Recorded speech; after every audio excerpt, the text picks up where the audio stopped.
welcome to the truth about how to pay for retirement living. I think this is going to be probably one of the best seminars that we've had. We've got some great panelists up here. If everybody would turn off their phone, that would be wonderful. Just teasing Ted. We got great panelists, and this is a subject that I know you've all talked about maybe over the years with your financial advisor, but we're here today to talk to you about those little questions and to give you tips and advice on how to maybe discover some money that you didn't know was available to you. And just kind of review the basics with you on how to plan for the future. So we have a lot of familiar faces in here today. If you've been here more than once, would you raise your hand? Okay, and how about if you've been here 2 or more times? 3 or more? 4 or more? 5 or more? Okay, great. So yeah, and we want to point out to you that Seacoast Seniors is an empowerment series. And so to really get the most benefit out of our seminars is to come to them regularly, because you'll see a little bit of overlap, and what you might not have gotten in the first seminar you may be able to pick up in the second one. Can everybody still hear me okay? Okay, good. As you all know, Seacoast Seniors is about educating and equipping older adults and their families so that when they get older, they can make knowledge-driven versus crisis-driven decisions. One of the biggest fears that I have found, and it was one of my own because I'm aging right along with you, is, well, you tell me, what do you think is the biggest fear out there that older adults have when it comes to their money? Running out of it. Running out of it, right. Anything else? Care. Care, exactly. And how about how to pay for that care? Yeah, and where would I get it, etc. So what we want to do here at Seacoast Seniors is encourage you to make a plan B.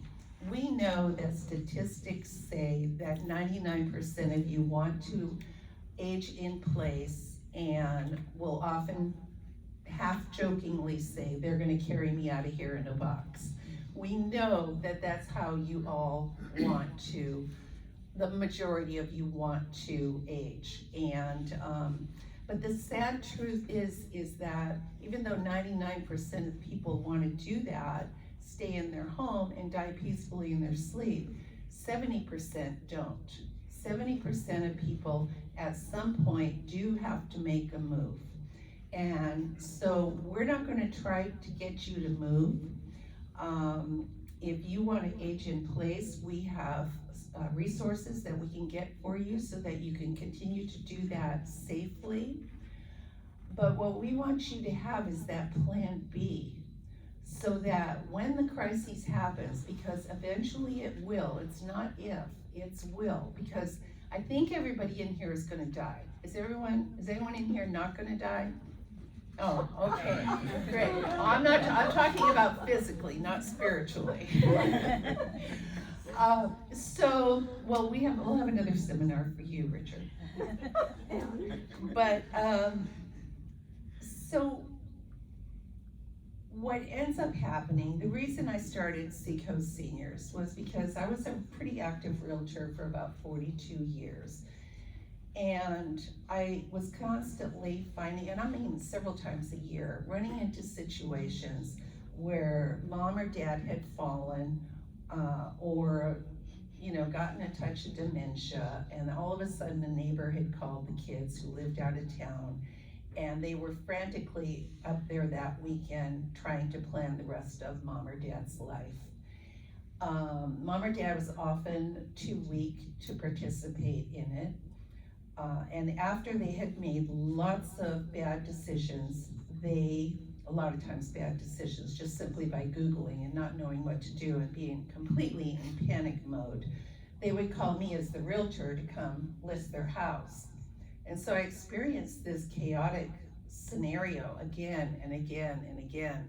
And I used to wonder, where are the people, right, to help these people? And nobody showed up in 42 years. So finally, a few years ago, I decided I'm gonna do something about it. And so I looked into getting certified as because I wanted to keep working as a senior housing certified specialist. And I decided to start doing these seminars and keep our services free. They are absolutely free. And so in addition to the seminars, we also have created a very robust resource team of vetted people that we know, that we would refer to our own grandparents, so that when your crisis happens, you might not remember any of these people you've met at the seminar. Call Nancy, because Nancy will know how to get a hold of the right person for you. I just feel really passionate about this. We're not a nonprofit. Our services are free, but we're not a nonprofit because if you do decide down the road that you do want to sell your house, our hope is that you would ask us to handle it for you. So no sales pitch, but that's how I make my living. So I just wanted to let you know, I will never, ever, ever try to get you to sell your house. You know, you would have to come to me and say, Nancy, that's what I want. So at this point, I would like to acknowledge our sponsors. Could I have the sponsors come up to the front of the room? Any sponsors that are here today? I'm already okay. Come on up, stand up. Okay, we have several sponsors, and 3 of them are here today. Eddie San Jose from Envoy Mortgage. Eddie is an expert in reverse mortgages, which is one more way to stay in your home if that's what you would like to do. Shannon Bowdy, who is my real estate partner. I keep the Seacoast Seniors going, and then we work together on real estate transactions. However, Shannon's the one that does all the heavy lifting.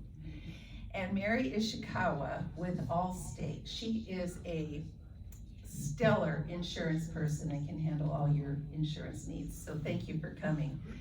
Without our sponsors, we wouldn't be able to keep presenting these seminars to you completely free. So they are a very important part of Seacoast Seniors. Thank you, you guys. Thank you.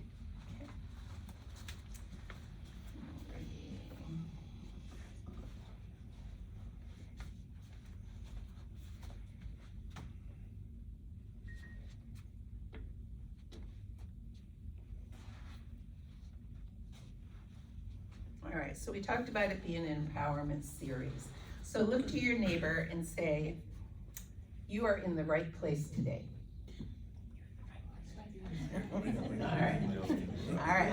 Now look to your other neighbor and say, this is a series, keep coming back. We were talking to somebody earlier today, Jan and Robert, who mentioned that we weren't in the New Times newspaper this month. Because we're a free service, we can't afford to advertise in the newspaper every month. We put an ad in maybe every other month. So, and that keeps the brand awareness going. But we depend heavily on you letting your friends and neighbors and family know about our seminars, because that's what's gonna help us stay strong. So thank you again for being here today. Trying to follow my own format, but I'm not doing a very good job. Housekeeping, the bathrooms are right out the door, so please feel free to get up and down. We will not be taking a break. On the table in front of you, there's some papers that you can flip over and take notes with. You can check off a action checklist if you like. And underneath, there is a feedback form. Your feedback means the world to us, because that's what helps us get better and better and better as each seminar is held. If you turn in a feedback form, did all of you get a learning card? You should all have a learning card. If you don't have one, you can get one on the way out the door. When you turn in your feedback form, you get to get your card punched. And when you have 10 hole punches, you get a Panera gift card. So, today we're going to talk about ways that you didn't know about to finance your retirement living. And we are so indebted to our education partners who are here today because they've taken time out of their busy schedule to share with you some very, very good stuff that I think you're going to be excited about. So I'm going to let them introduce themselves so we can get this going. Well, Moyses, Julie, and Ryan. But let's introduce yourself and tell us a little bit about what you do, and then we'll ask you some questions, okay? You want to Starting with Moyses. Okay, I'll go first. I have a loud voice. I have lots of kids. I spend a lot of time coaching. So if you cannot hear me, I can get much, much louder. We need you So, on the microphone. so you got far? Yeah. So that means I need to talk quieter. No, that's okay, So just, that means, hello? there's always that one So person that that means can't that I hear. gotta be quieter. My name is Moyses, Muguira. Moses is fine. It's just Spanish for Moses. I do answer by Moses. My mom calls me that and many other names. I work with Edward Jones. I help people plan through retirement, get them through retirement and estate planning as well. And you will see me through town with my kids, yelling at them at the grocery store to stop touching stuff. And that's it. So my name is Julie Posada. I am the program manager for HICAP. Our main office is out of Santa Maria, but we're responsible for San Luis Obispo and Santa Barbara counties. So we do have counseling sites throughout San Luis Obispo County and counselors. Our goal is to provide services in person, by phone or Zoom, and you would not have to travel very far. What we do is we give information. I call it that we advocate and educate about Medicare. We don't charge anything, we don't sell anything, we don't endorse anything. We are here purely just to answer questions and help you with your Medicare experience. We are registered through the state of California, Department of Aging. We're registered as HICAP counselors. If you ever, I'll go into more later, but basically we're called HICAP in the state of California. But if you ever see anything that says SHIP, S-H-I-P, we're also SHIP. We are funded federally and by state. So the state program is HICAP, the federal is SHIP. So if you get anything from Medicare, they'll always say, contact your local SHIP. And then we answer the phone and say HICAP, and then it confuses people. But we're all the same, just to let you know. Hello, my name is Ryan Barney. I'm with the County Veteran Service Office of San Luis Obispo. We're located on 801 Grand Avenue, big army tank out front. What I do is focus the people in my office. We're all accredited with the VA, so we don't work for them though, so don't get us confused. People call us the VA all the time, and they, want to do bad things to us, but we're not the VA. Okay? We're the County Veteran Service Office. We're accredited with the VA to advocate for veterans to the VA. The VA does the final decision making. We do not. And what we do is we help veterans file claims for disability compensation, get you extra money. It's tax-free, it's a tax-free benefit. Get it for the rest of your life. Disability compensation is for veterans who have experienced some hardship during active duty. So we go into the military whole, we're complete, and sometimes we come out, we're not complete. So we help the veteran file a claim for compensation to help him with his disability that he incurred during active duty.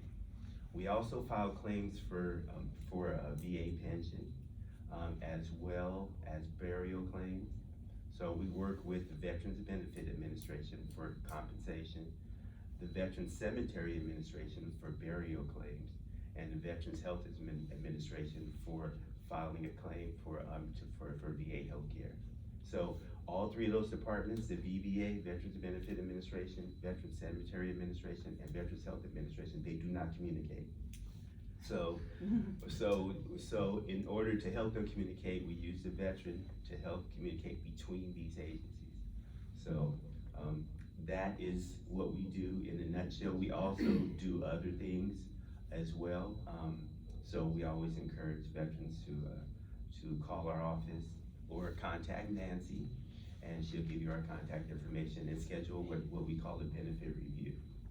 I'm kind of going into my stuff. No, that's good, because I was gonna have you hold on to the microphone anyway and ask you to please share some of the benefits through the VA that can help not only the veteran, but the widowed spouse as well.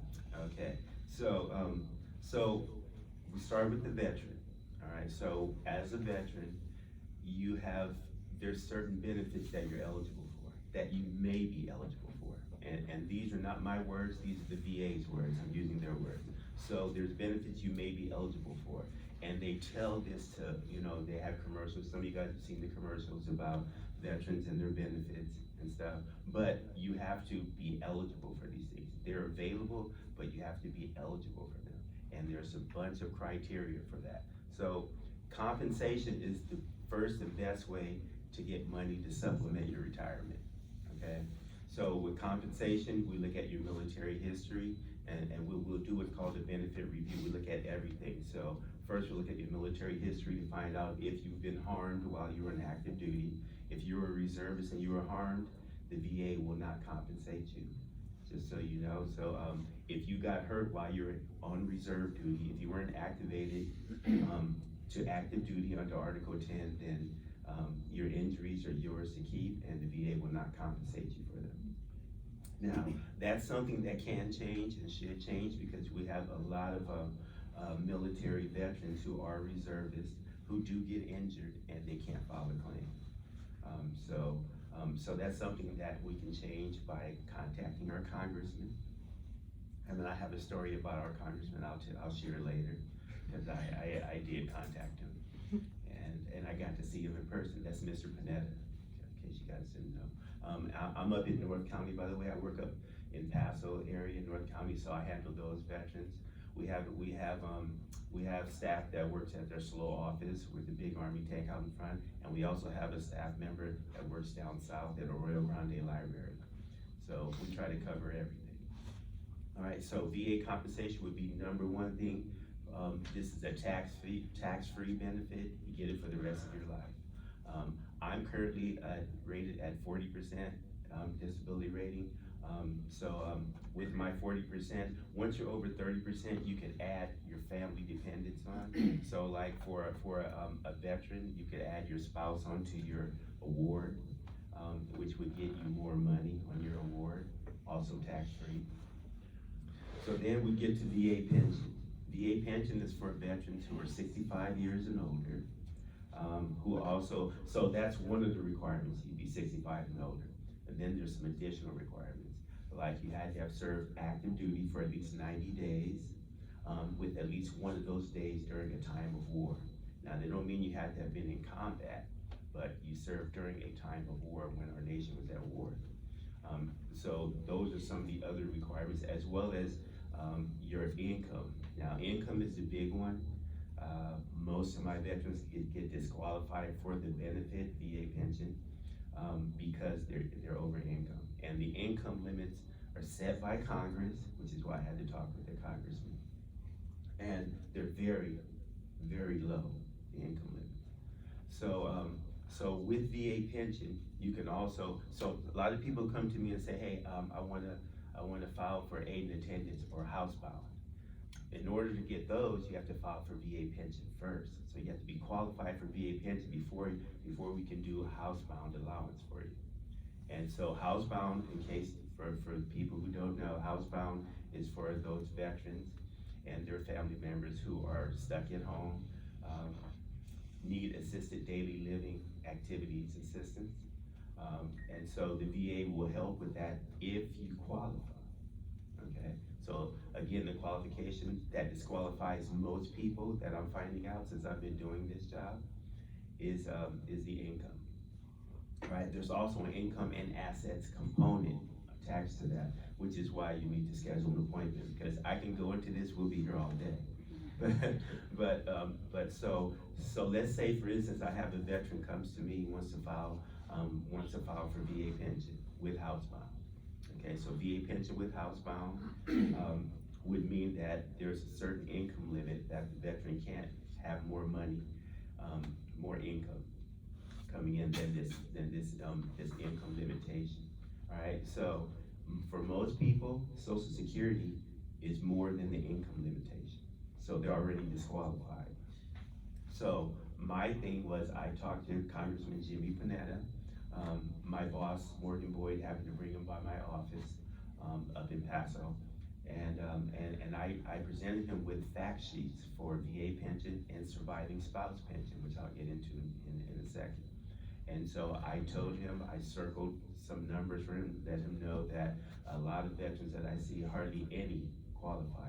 I've been doing this job since May of 2021. I think I've had maybe 3 veterans qualify for VA pension. And so the income limit is very low. So I asked him to go to Congress and possibly sell his soul to get the income limit to come up. I don't know if he's already sold his soul or not to get the job, but I asked him to work some tricks. Cause you know what they have to do, they have to get other congressmen on their side so they can all vote for this. So the other congressmen said, well, you owe me. So, and then we have that issue.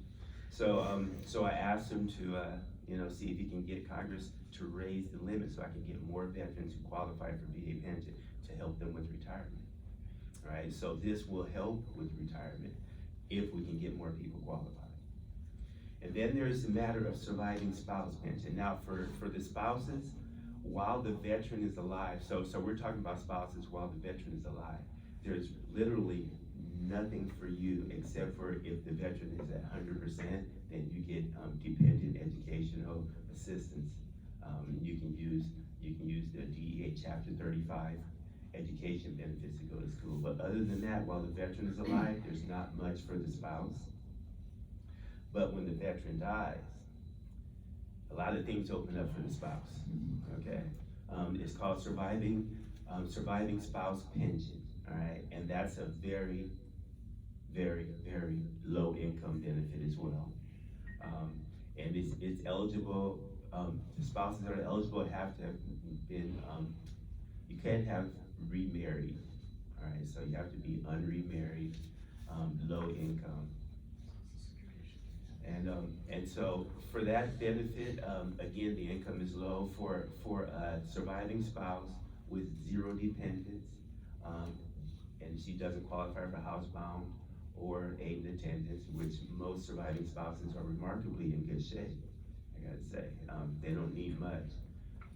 But for a surviving spouse with who doesn't qualify for housebound or aid and attendance, and this I run into a lot, they can't make more than $896 a month in order to qualify for the benefit. That's now, criminal. yes, it is. And so these are things that I pointed out to Congressman Panetta. And so, I'm one person, so if we get more people asking him, to, I don't want to say correct or wrong, but it is wrong because they advertise that to the public that we have all these benefits for veterans and their spouses and their family. But then when you go to use it, you don't qualify. So I think that's, we're gonna get a petition started. Would you all sign it? yes. Yeah, we'll get one. We'll be in touch with you and have you sign it. Yeah. And it truly is remarkable because we have veteran families who can't get the help they need, but then you look around and see that we're giving money away for homeless people.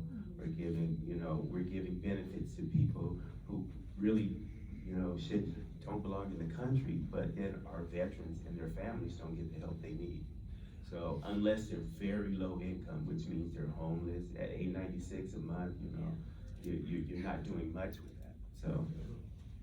So those are my things that I found out, and I'm in no way an expert on this, but I kind of became, when I was explaining to Nancy earlier, that I kind of became an expert in this field because I've done so many of these, or at least I've evaluated so many people for VA pension and surviving spouse pension, but I don't get many that qualify. So that, and that alarmed me, so I've developed a bunch of resources, and it's other community organizations that I refer veterans to when the VA can't help them. and their surviving spouses. So I refer them to these people, but for the most part, the benefit is wholly unused. And I conveyed this information to Congressman Panetta. He circled a bunch of other numbers on the form, and he said to me, for this area, for San Luis Obispo County, this is unacceptable. So he asked me for my card, and he said he'd be in touch. Now, while I'm not holding my breath, okay, I did get to talk to him in person, and that was a plus. So he's here in Paso. Apparently he's a local. His dad also was in political office, I understand. I don't know much about it, but this is what I heard. So he's really open. He made his rounds around Paso, and I don't know where else he's been, but he's really open and he wants to hear what we have to say. So That's great. Well, Ryan is definitely the man you want to talk to, because you won't be speaking directly to the Veterans Administration, who is not going to go out of their way to help you very much, as you probably know already. When you talk to Ryan and schedule an appointment with him, he can give you some ins and outs to get you other benefits that might be different from what you were interested in getting, but who cares where the money's coming from, right? You know, he can help you find that money that is gonna make a world of difference in your retirement. yes, and for if you care to know, VA.gov is like our Bible, and for any veteran or veteran's family, the veteran should be registered on VA.gov.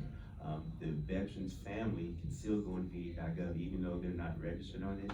There's a search bar in the top right-hand corner of the first page of VA.gov. Click on that search bar, type in anything you want. Like aid and attendance, housebound services, benefits. You type that in and it'll come up, and so this is where I get my information from, because I'm accredited with them, so it's like my Bible. And all veterans should at least go on VA.gov at least once a month. All the information that I'm telling you about and more is there. As a matter of fact, after one of my meetings with a surviving spouse who didn't qualify, I went on to VA.gov and found some other resources. For instance, VA has a long-term care nursing program, which I didn't even know about until maybe about 2 months ago. And so I found that, and I've been passing that out to people as well. So it's a benefit where you would have to contact the VA social worker at the VA clinic, or there's a number to call, an 877 number to call as well. But all this information I found on VA.gov. So if you know any veterans, if you are a veteran yourself or know someone who's a surviving spouse, ask them to go on VA.gov, contact Nancy to get my information, or contact our office and schedule a benefit review. It's money that's sitting there. Now, I don't know what they're using it for, if they're not using it for our surviving spouses or veterans who don't qualify for VA pension, but the money is there to help with retirement, to help with long-term care. So spread the word, because that's the only way people are gonna find out. I was talking to Bob back there earlier, and he had no idea about VA pension. And a lot of us don't know. I didn't know until I started doing this job. There's so many benefits out there for us that are not being used. So you gotta ask yourself, if we're not using it, what are they doing with the money? And we might think, well, we're pretty good, we're pretty well off, we think we're gonna have enough. Some of the costs that you may not have thought about before, in case you're wondering, if you're thinking about staying at your home as long as you can and just calling someone in to help you, the average cost for full-time in-home care runs about $15,000 a month. Yeah. So, sure, you can, it is an hourly thing, but yes, it can go up to $15,000 a month if you get to the point where you need somebody there all the time. So that was a rude awakening for me. And it's something I try to remember to tell people all the time, because if you think that you're gonna be fine and it's just gonna cost you a few $100s a month, you're in for a big surprise. Now, living in a senior community, And next month, we are gonna have panelists here from senior communities. That runs, and those are usually all inclusive, your meals, your utilities, everything is paid. And they're not homes anymore, they're these wonderful, beautiful communities that you can live in. Locally, those run between $3,500 and $3,500 to about $8,000 a month on the average. So that sounds like a lot of money until you look at what it would cost to have somebody come in so you could stay at home. So those are just things to think about. And, yeah, just think about that, because you need to know it.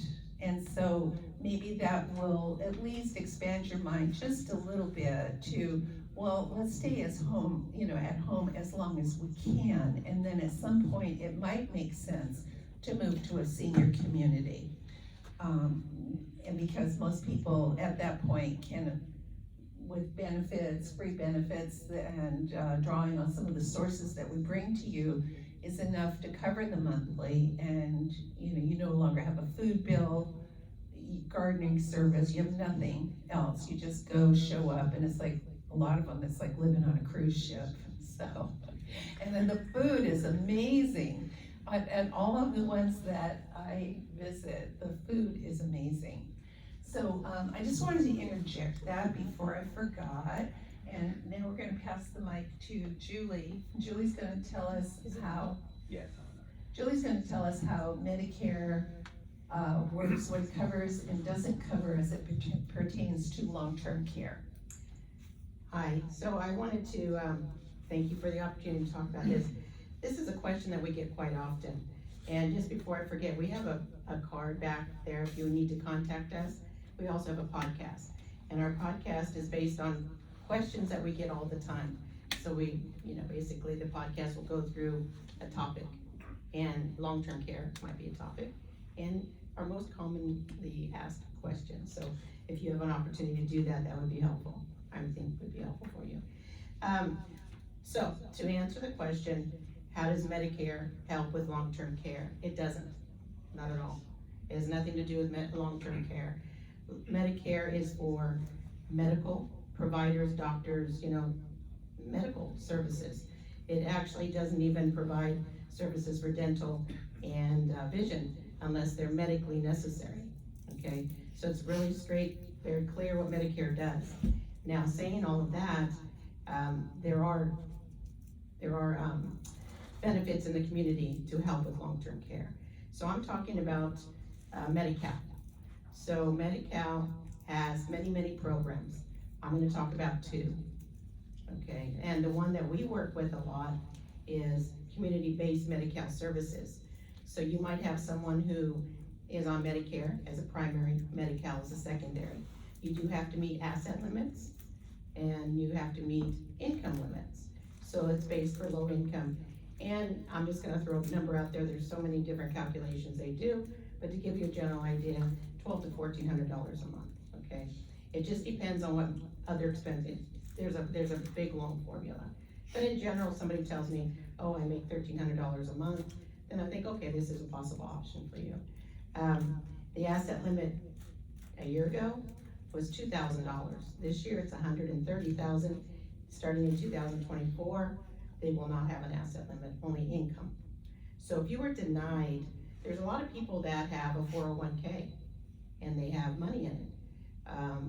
We've had people who have $10,000 in the bank and they say, well, that's my security, I don't wanna give it up. But the limit previous was 2,000. They're like, that's my security, what if I can't pay rent? What if my car breaks down? So they wouldn't get Medi-Cal because they didn't wanna give up their $10,000 and spend it down, as they say. And even though their income was maybe $900 a month. So that this year we were able to get the word out and a lot more people were able to get that help. So next year it's gonna be very interesting when there's no asset limit at all. So we'll see how that goes. So basically I'm gonna talk about 2024. If you have income below a certain amount and they're not counting the assets any longer. As a matter of fact, even if you applied this month, next month, and they wouldn't use the 130, they would use 0. They're not gonna redetermine you in January. So if you were to apply at all right now, you would not have to worry about an asset, just your income. But let's say you did qualify income-wise, and you were able to get a full benefit, zero share of cost. What that means is Medicare is primary, Medi-Cal is secondary. So as long as you go to a physician provider that takes both Medicare and Medi-Cal, then Medicare will pay, and Medi-Cal pays, kind of like a Medigap, kind of like a, Plan F or Plan G. But there are some restrictions, you have to go to a provider that takes both. Some people, their asset is a little bit over the income level, so they get what's called a share of cost. And that share of cost becomes very important. Maybe you make a little bit over, so your share of cost is $1,200. That means that in any given month, if your out-of-pocket costs were $1,200, anything over $1,200, Medi-Cal will pay and kick in. So a lot of people think they have to pay $1,200 a month for this. No, it's just security in your back pocket. I always say, hey, if you can get a share of cost, you don't have to ever use it, but at least you have it if it's necessary. So when we were talking about in-home care and how expensive that is, the range right now is $25, $30 an hour to get someone in to come in and be a caregiver. If you have Medi-Cal, community-based Medi-Cal, or a share of cost, there's in-home health, there's called IHSS, where they'll send a caregiver in and they pay for it. But let's say your cost is $3,000 a month to have someone come in and take care of you. If you have a $1,200 share of cost, you pay $1,200, Medi-Cal pays the difference. Okay, so I'm not an expert on Medi-Cal. We do Medicare, but I do. We coordinate it and we help coordinate it, so we're knowledgeable on it. But the experts are your county social services. So if you want more information on what I just said, social services is the place to go. They're the ones who make the final decision. And we work with that and we help coordinate. There are a lot of people, Medi-Cal, Medicare, that's fine. But the other topic is long-term care. I said Medicare doesn't have anything to do with long-term care. Now, after hospital stay, you do have benefits the first 100 days in a skilled nursing, but that's considered rehab. It's not considered long-term care. So if you're someone who is eligible for long-term care, of course a doctor has to say you need it. You need skilled nursing. You can't just say, you know what, I think it'd be fun to go hang out there for a while, maybe someone would pay for it. No, the doctor has to say it's necessary. The community living assisted living, like what Nancy was talking about, Medi-Cal doesn't pay for that. Medi-Cal will help with if you have skilled nursing, meaning you need medical care long-term. They call it a SNF, for short, but skilled nursing facility. Now what's interesting is, there's no income limit for that, because what happens is, and I'm terribly generalizing this, okay, there's a lot more to it, but let's say you have $3,000 in income, but the skilled nursing, which is actually a lot higher than assisted living, is $7,000. So you have to pay your first $3,000 and Medi-Cal pays the difference. Of course, you have to find a skilled nursing facility that takes Medi-Cal, or else it won't work. And not all facilities take Medi-Cal, and even if they do a lot of times have limited beds for Medi-Cal. Let's say they have 30 beds. They might say, but we only allot 5 for Medi-Cal. So you have to check. It's not that easy to find a skilled nursing facility with Medi-Cal, but they're out there, and they do help a lot with the cost. So it's a lot, basically, they do let you keep $35, but everything else they take towards your cost, and because $35 for some reason is supposed to buy you shoes and pants and toothpaste, I don't know, but anyway, so that's how they calculate it. Now, if you have a spouse at home, it's a little different, okay? They don't want that spouse to be in a bad situation. So let's say, I'm gonna use just a traditional, and I'm not stereotyping, I'm just gonna use traditional. The husband was making $3,000 a month in pension. The wife is maybe making $1,000 in Social Security, okay? So that's $4,000 total. Well, if they were to take the husband's $3,000 less than $35, then the wife couldn't live on $1,000. So what they do, if you have a spouse at home or a minor person with disability, a child, then the spouse can keep up to $3,716 a month, and then the rest gets paid out, and then Medi-Cal covers. So they do try and protect. So the answer, my very long answer to your very short question, Medicare doesn't help with long-term care at all. But if you do have issues, you think you might meet some, income requirements or limitations, please call social services. But remember, there's two programs. One is community-based for medical, one is long-term care. They do overlap a little bit, they're separate programs. One of the things that I hear very often is someone who's eligible for Medi-Cal says, I don't want to. I heard when I die, they're gonna take everything back. And I don't want them to take my house. I don't want them to take, everything I've worked for. My kids get nothing. Well, there's a regulation called Medi-Cal estate recovery. And effective, that was true, by the way. If you passed away and you saw a doctor, Medi-Cal paid for it 20 years ago, they could say, hey, I want my money back from that. But starting January 1st, 2017, that's not true. The only way that Medi-Cal can come, this is where a lot of misinformation is passed around, because 2017 wasn't that long ago. And there's many people still call me and say, no, I don't want Medi-Cal because I don't want to lose everything. My neighbor told me, my brother told me, whoever. So just be aware that if you, as of 2017, and you use Medi-Cal services, the only time they can come back and get anything from your estate is if you were in a skilled nursing facility and they had to pay. So if you're just using it for medical purposes, or you took an ambulance or rehab, a hospital, whatever, then they don't. But let's say you stayed in a skilled nursing facility for 2 years, and like the example I was using, you were paying $3,000, they were paying the $4,000. They can come back after that if your estate goes to probate. So a lot of people are getting trusts. What happens when you have a trust?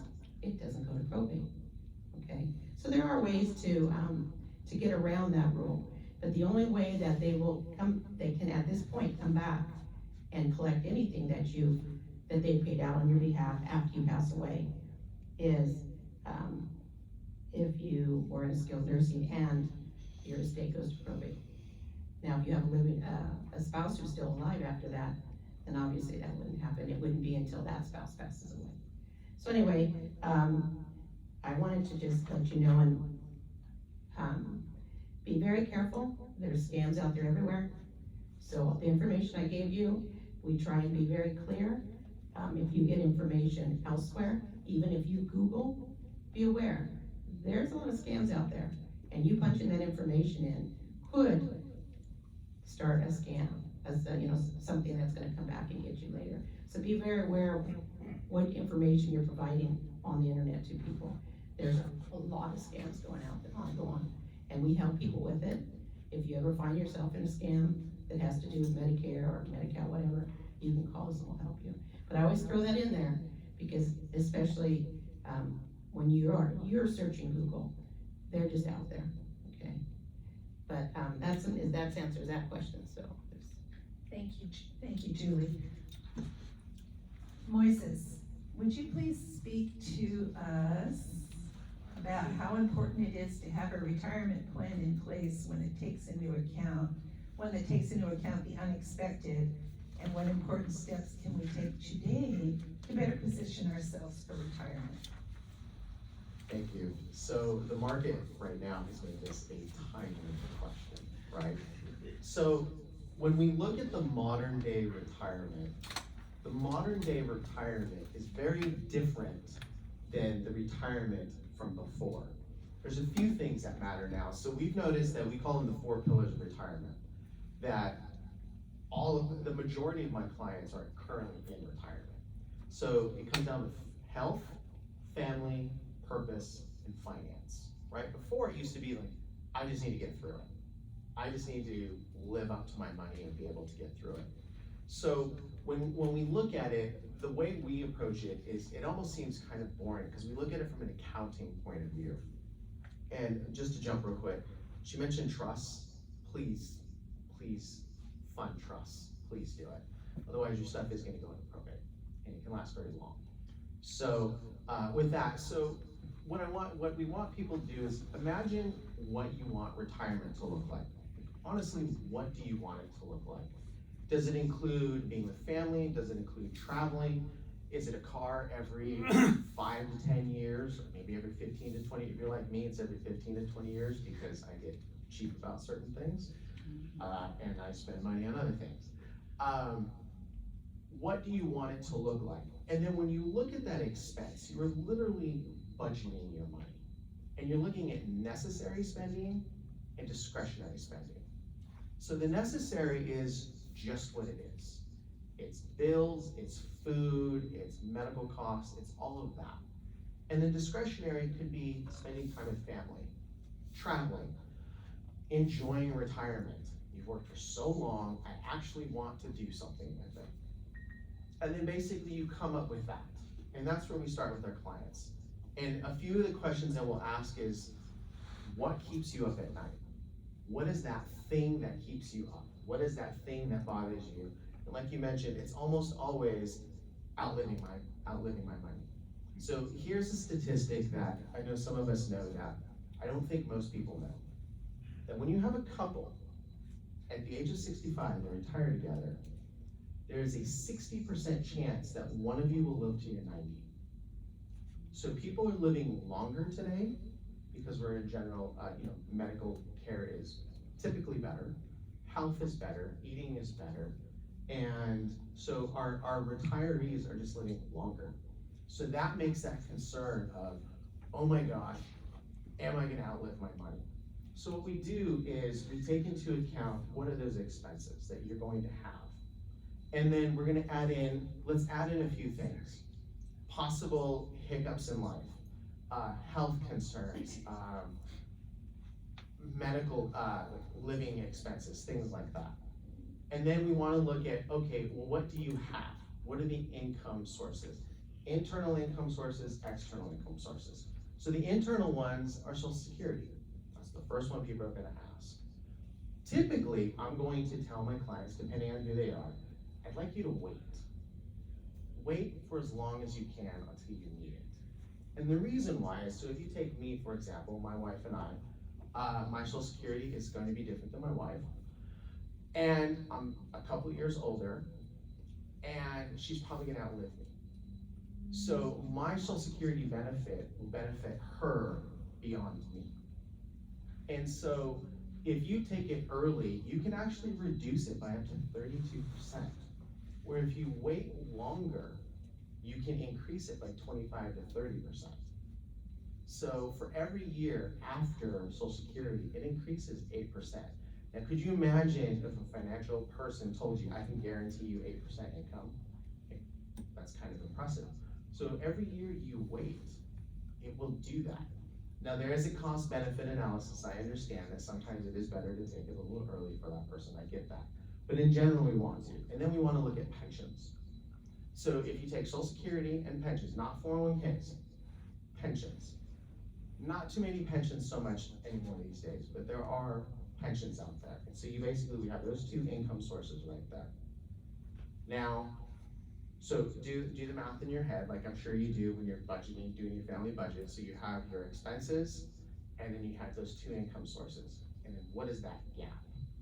That's called the income gap.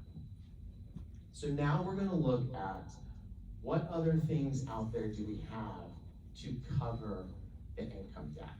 There's a few things. We can use long-term care insurance, we can use Medicare expenses, things like that for whatever those are. But what do you have as far as 401k assets, savings, things like that? So let's say the income gap is $1,000 a month.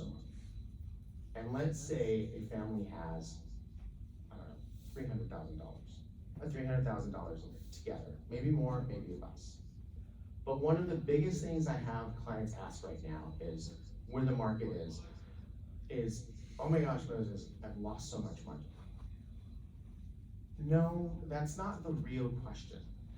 The real question is can we continue the life pattern and the lifestyle that you want to enjoy retirement? Is it still there? And so where I'm going to is this term called a reliance number. That reliance number is incredibly important. So basically, let's say, like that example I used, $12,000 a year, right? They need that $12,000 to cover that gap. Everyone following me? And they have $300,000. Well, we can keep that going for a long time. Because we want that reliance rate to stay 4% or below. Because if it goes too high, if they're pulling 10% of their savings, their assets, we can't keep that going for very long. And what that low reliance rate will do, it will allow us to go through certain things. It'll allow us to go through what we just went through in the market. It will also allow us to go through the inflation that we just went through. And so, here's another thing. So, there's this thing that we use, what's called the rule of 72, which tells us how long does it take to double something. And so if you take 72 and you divide it by average inflation is 3%, typical inflation is average, 3%. That means in 24 years, everything will be twice as expensive.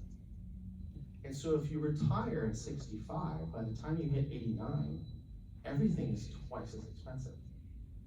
So that's why we need those reliance rates to stay low.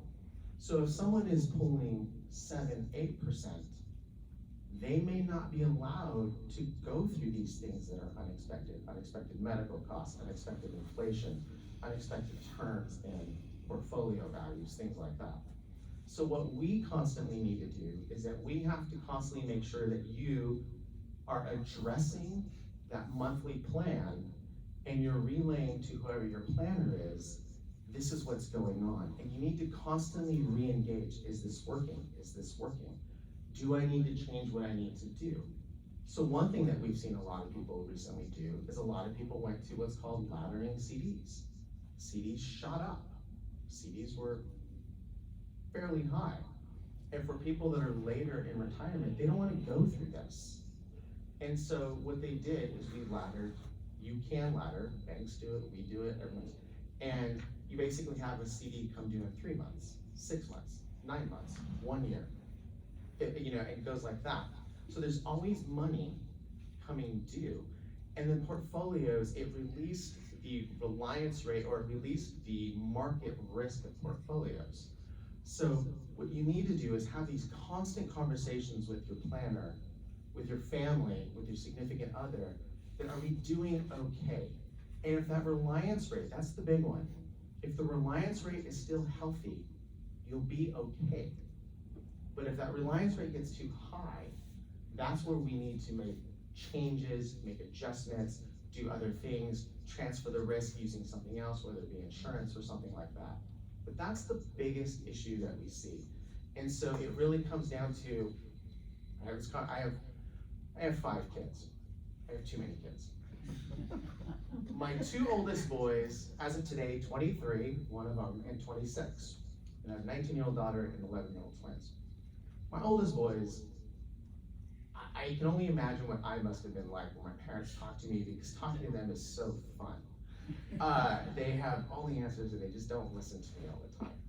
And where I'm going with it is try to get them to plan and listen and address the possible mistakes or the possible readjustments or the possible pivots. To them is very difficult, and for clients it can be as well. But if you do it early and you do it frequently and you stay engaged and let your plan readjust or your expenditures readjust if you have to, portfolios can go through quite a bit, because we know that we have those stable income, and then you may have to cut the discretionary stuff. Maybe not travel for the year, or maybe lower the amount of driving. Gas went up a lot, right? So, but be able to keep the necessary costs in line. And so I think the most important thing is just make sure that you constantly keep readjusting, constantly keep checking, turn off the news, and get to the things that matter the most to you and enjoy your retirement. One thing that I've noticed, and I know I mentioned this before, is that when I have clients that retire, the thing that I've noticed affects them the most, health-wise, is how active they become after retirement. I notice it immediately. And clients will say, oh yeah, I'm walking every day, or I'm golfing, or I'm sailing, or whatever it is. They're doing something. But when they stop doing things, I notice health changes to the negative pretty quick. So I think fun thing is, so my dad is 92, and he's a very active guy. And when he retired, his wife kicked him out of the house. So he had to go do things, because I know my dad, he's a busybody, he's got a lot of opinions about everything. And he was a marathoner, so she kicked him out and he had to go do things. It actually helped him, because he didn't have his daily routine. And so him going out, so he spends a lot of time at VFW, he goes and plays billiards with me, which he lectures me, it's not pool, it's billiards. And so as far as retirement goes, it is making sure that you're constantly addressing the same thing, basic accounting, ins and outs, ins and outs. And is the portfolio made to keep that reliance rate? I can't stress enough, that reliance rate is so important, because it allows portfolios to go through the changing things. As you get older, you can increase that reliance rate. So in 80s, even 90s, you can start hitting that 8%, right? Because we want you to enjoy your portfolio. So we want you to enjoy the life, enjoy it. Don't live poorly because you think you have to. Enjoy your work. And so that's my long answer. That's good. Real quick, I'm just gonna ask you again, Julie, because then we're gonna open it up for questions and answers. Do you have anything else that you would like to add that you may have forgotten to mention? Well, Medicare annual open enrollment is starting October 15th. That's when you can review your prescription drug plan Part D or your Medicare Advantage plan, which is also called Part C. You have from October 15th to December 7th. One thing that I've noticed is, we just got the new numbers in, and I'm sure if you have a prescription drug plan, you've gotten the notices as well. They've increased significantly. So we have, plans that were, they were, maybe like $66 are now $105 a month. I was looking, and there's about 15 plans are over $100, or close to $100. It didn't used to be that way. So this is the time to review it. And just because you had this plan for 20 years and it's worked great for you, doesn't mean it's necessarily the best plan for you now. So there's a few options you can do, and we help you with that. So there at the back, there's a worksheet.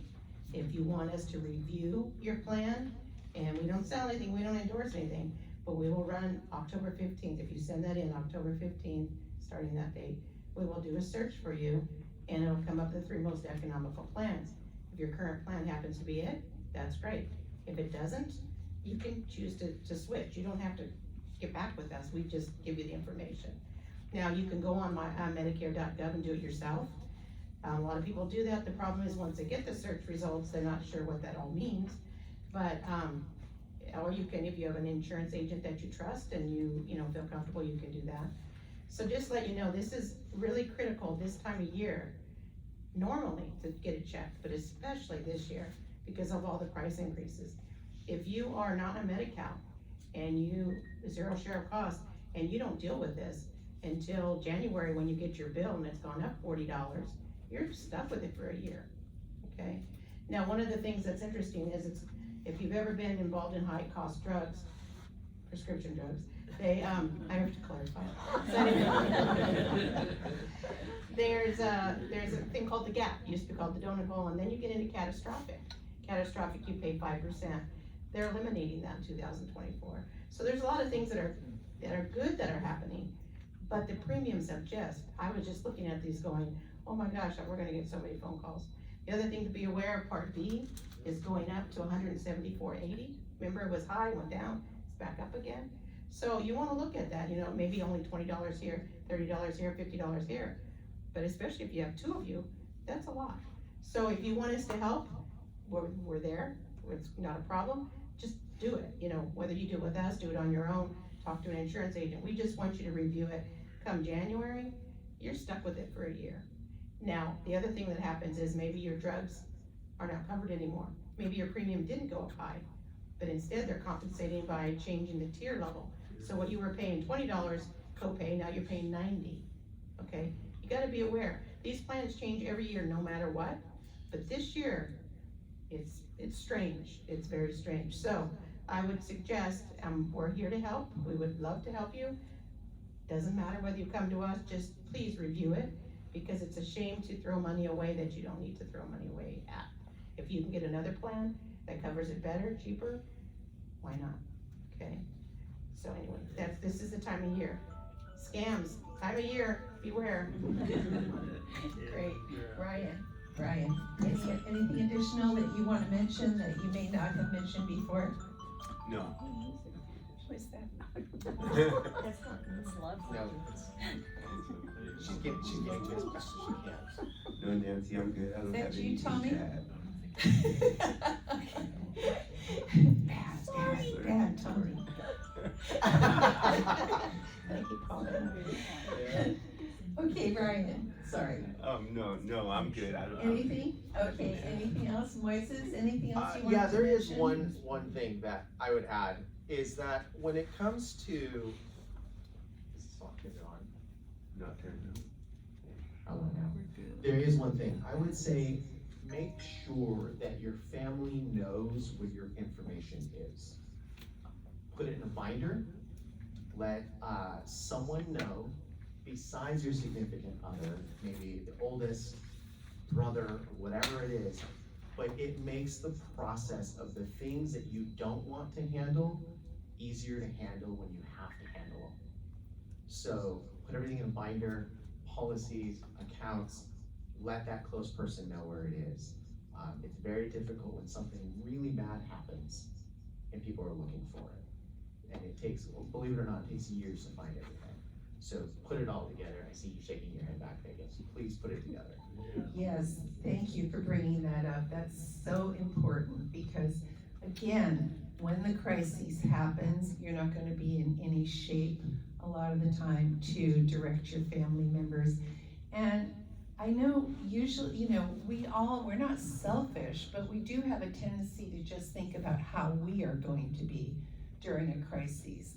We need to remember, we need to think about our loved ones because they're the ones that are having this burden unloaded onto them suddenly. So whatever you can do to help them in advance makes a world of difference. And believe it or not, there's very few people, you people, are an exception, but most people just don't even think about that. And I've spent a lot of time counseling the children, the adult children and the siblings of someone who has, just had a crisis. So I asked Mary Ishikawa to talk to you a little bit about long-term insurance. We really didn't have enough to talk about to make her an actual panelist. But as you know, long-term insurance is more cost-effective if you purchase it before you're age 60. Because as you get older, the premiums get higher and higher, and now they've gone just completely out of sight. However, there are a few ways to tap into that insurance policy if you want to know a little bit more about it. And that's why I asked Mary to just quickly, just give you a brief overview, and then she can point you in the right direction if you need to get more information, okay? Mary? Yeah, I thought my time would be better served with the remaining panelists, so I appreciate all the information that you folks have provided. We used to sell long-term care insurance. We used to do it through Mutual of Omaha. That's very common. I think other folks are familiar with Genworth. There are a number of carriers that still are active in the state of California, and you can find those on the Department of Insurance website. They maintain a great wealth of information. If you have a plan that you bought back in the 80s or 90s that was affordable, I think it's a good time to pull that plan out and take a look at it to see what your benefit is, how many days you have to wait to go on claim. So that type of information is readily available, and we can certainly help find resources for you. But a lot of the insurance industry has stepped away from selling those type of policies because they're just so expensive. Unless you are purchasing earlier, you know, in your fifties, it's cost prohibitive, and some of them are very limiting. So, you know, they can only be used for long-term care. Whereas there are other products out there now that are built on a different chassis. It might be on a life insurance policy, but it really acts as a long-term care policy, and it has the tax advantage benefits of long-term care. So if you have questions or concerns, Nancy has a network. I'm not the only person that provides services, but you know, I'm a conduit to other professionals that do provide those services. So feel free to reach out. Thank you, Mary. Mary's pretty awesome, so I would recommend her highly without hesitation. Tell you to give her a call. And she's left some handouts in the back, and so has everyone here. But real quick, we're gonna open it up for Q&A. Does anybody have a general question that they'd like to ask? Ted? About the skilled nursing, is French Hospital a skilled nursing place, or is that unskilled? Is French Hospital skilled nursing? French Hospital is a hospital. They may have, I'm not familiar if they have a separate skilled nursing facility. I'm from Santa Barbara County, just gonna be honest with you. But like Cottage Hospital, they have cottage skilled nursing. So, in general, the hospital, no. They might do rehab there. You'll have to ask them. Sorry, I can't really answer that question unless someone else. I don't think they do. Yeah. There's some nearby, but I don't think it belongs to French. And there's some that they have relationships with that they would offer you and refer, but I don't know of any, so. You know, hospitals in general, they'll try to help as much as they can. And maybe they helped your sister or your brother, but you need to know, and the reason why I do these seminars is just because it worked out okay for one person, doesn't mean it's gonna work out for you. So that's why we're so glad that you're coming and you're getting the factual information and have other resources besides the hand that is being extended to you in the middle of the crises. So don't ever hesitate to contact me, because I have all of these people are on my resource team. And depending on your situation, in the middle of all the chaos and the confusion, all you have to remember is call Nancy and we'll connect you or your loved one with the person with some people that, you know, that you can trust. So Robert, you had a question? Yes, for Mr. Edward Jones. The The reliance rate appears to me to be directly proportional to the investment yield that you're getting from whatever assets you're dealing with. And is that basically correct? Close. So the reliance rate is it's proportional to the amount under assets, not the yield. So the yield can help, but I mean, it's a fine nuance. Yes. So say you need $10,000 of $100,000, that's a 10% reliance rate. The yield would have, it's just an extra piece of information. It wouldn't relate into the reliance rate. The yield would definitely aid the ability to hit the reliance rate. So the yield, I would say, is gravy. Okay, so you're basing the base, asset base, and assuming that basically it would be a zero yield, the reliance rate would be X. If you had a substantial income to the portfolio, your reliance rate would be assisted by the amount of income coming into the portfolio. What is your projection in your cloudy crystal ball for the next 10 years? What do you see as assuming a $500,000 portfolio, which would allow you to do significant enough diversification to avoid catastrophic failure of your assets? Best laid plans of mice and men often crumble. If you have all your money in basket A and that basket falls out of the bottom, disaster hits. So if you can diversify to avoid significant disasters, with a $500,000 portfolio, before tax, which of course varies all over the map, depending on what state you're in, et cetera, and where the money is domiciled, if you will. If you're in an IRA or Correct. Roth IRA, Qualified, major difference. non-qualified. Yeah, and or a non, basic asset, regular asset. What are you projecting with a fairly diversified portfolio? What would you say the potential yield is? Obviously, it's gonna be plus or minus. There will be bad years and good years, but the, average. We're taping this. I noticed. I'm gonna. So I actually have a different approach than answering that. A prudent planner will take the client's comfort first. So if somebody is very growth oriented or someone's very conservative, you must start there. And then meet them within their comfort zone and then check the reliance rate from there. So I would say, I am not in the business of pushing people into a comfort zone that they're not there. I have some clients that are very growth oriented and they're used to it. They've been doing this for a while, that works for them. And I have some, multi-million-dollar clients that they're done with it. They don't want to do it anymore. So we can make them pretty conservative.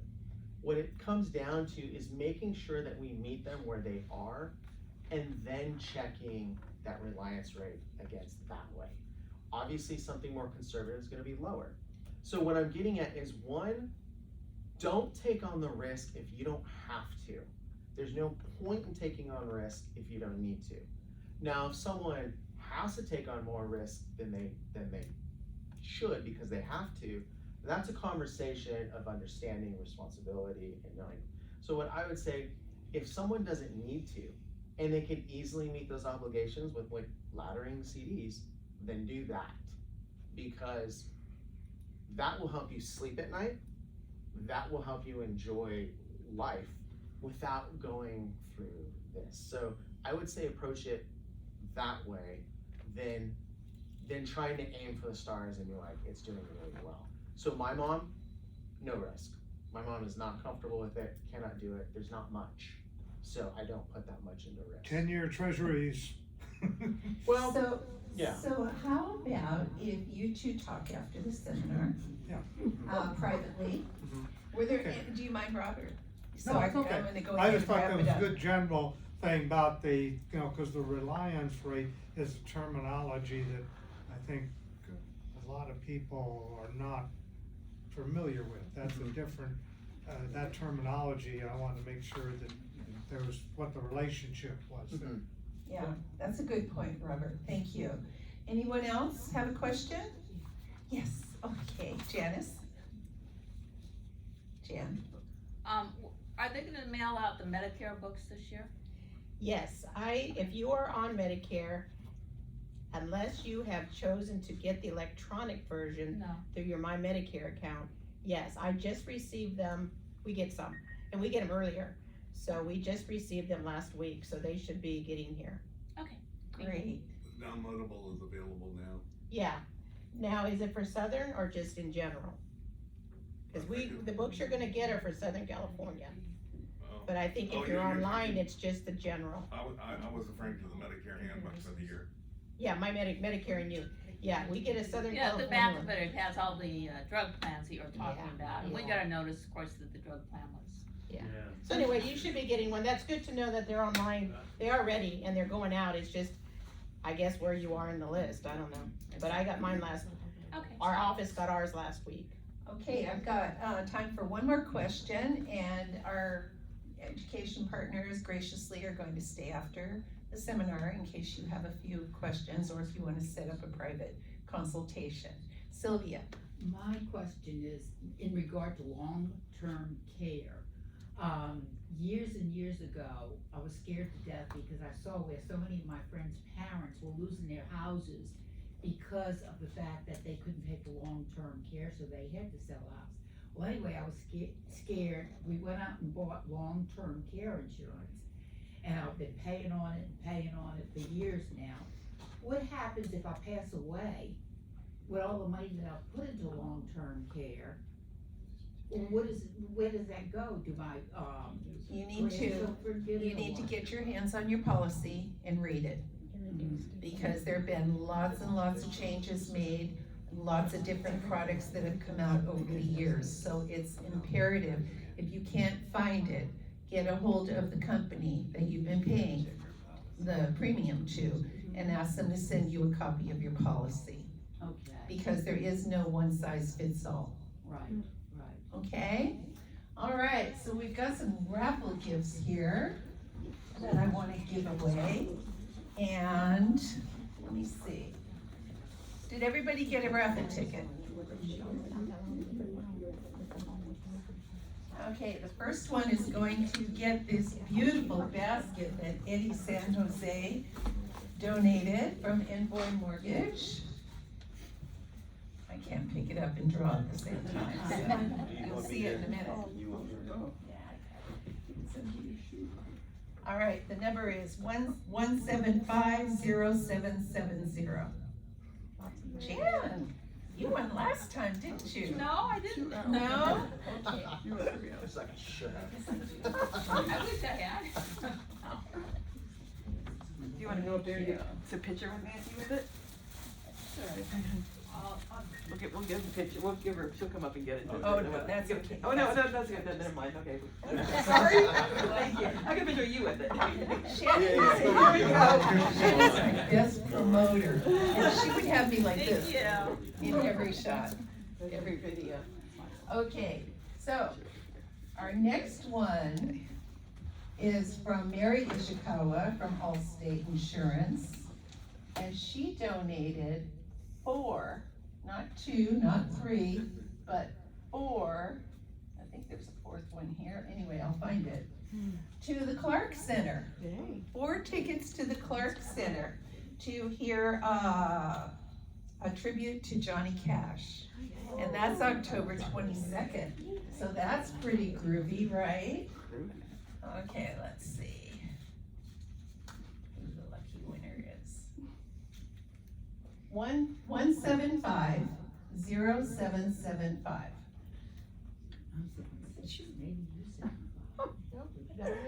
Ooh, Ted, okay. I think he's sleeping here. Thank you. Who's Johnny Thank Cash? you, congratulations.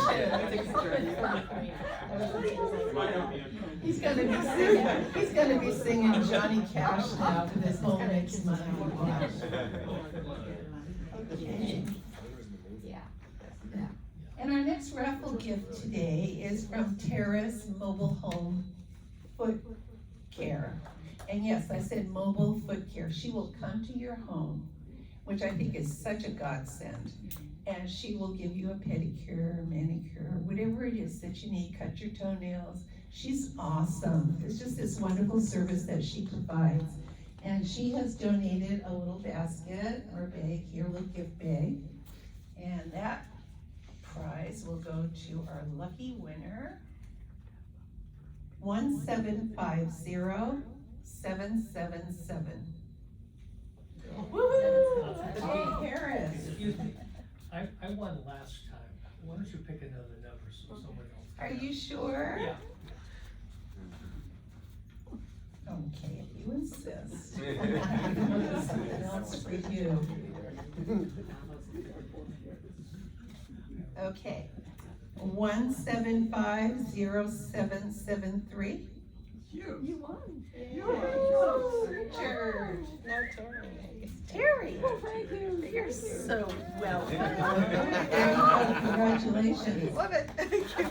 And we actually have one more, and this was donated by our very own Shannon Bowdy from Slow Happy Homes. And it's a wonderful bottle of white wine. Chardonnay. Mhm. And so, that lucky winner is 1750767. All right. Congratulations. Right here.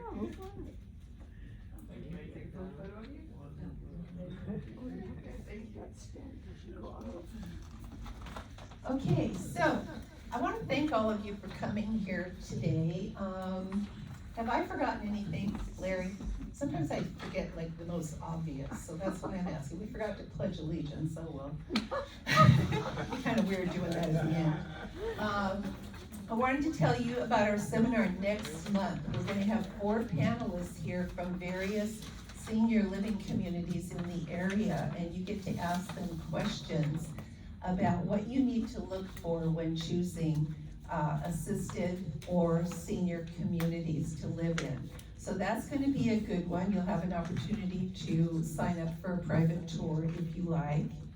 And then our next one, I better not guess it or try to wing it.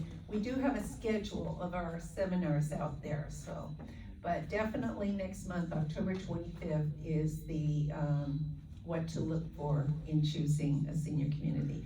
So thank you so much for coming. Please tell your friends, invite someone to our next seminar, and be sure to fill out your feedback form to get your card punched, and so that we can make our seminars better and better each time, okay? Thank you.